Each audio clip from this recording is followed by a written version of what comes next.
तर यति चाहिँ म फेरि पनि सबैलाई के बताउन चाहन्छु भने तपाईँहरूसँग जम्काभेट भइहाल्यो, नेताका रूपमा तपाईँको घरमा पुग्न नसकुला, तर नीतिका रूपमा राष्ट्रसभाको नीति, वर्तमान सरकारको नीति तपाईँको घरमा पुग्नेछ। त्यसले तपाईँहरूलाई अन्ततोगत्ता सहजतामा लैजान्छ। जस्तो सुकुम्बासी बस्तीबाट जति पनि निस्किरहनु भएको छ अधिकांश खुसी हुनुहुन्छ।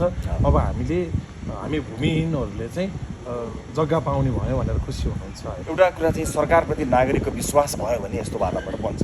सरकारले केही न केही गर्छ, हाम्रो लागि केही न केही राम्रो गर्छ सरकारले, ठिकै छ त, सरकारले व्यवस्था गर्छु भनेको छ, हामी विश्वास गरौँ न त भन्ने वातावरण बनेको हुन सक्दछ। नागरिकको विश्वास प्राप्त गर्नु ठुलो कुरा हो। सरकार त बन्छ, सरकार आज मात्र बनेको होइन, 2 तिहाईको सरकार पनि बने ढले भइरहन्छ।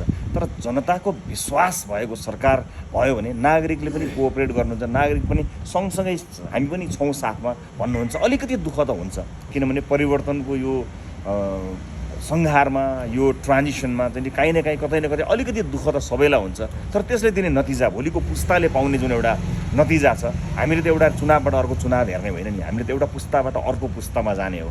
अब आउने पुस्ताले हामीले भोगेको जस्तो पीडा समस्याहरू भोग्न नपरोस् भन्नको लागि काम गर्दा तपाईँ हाम्रो पुस्ताले थोरै समस्याको सामना गर्नुपर्छ।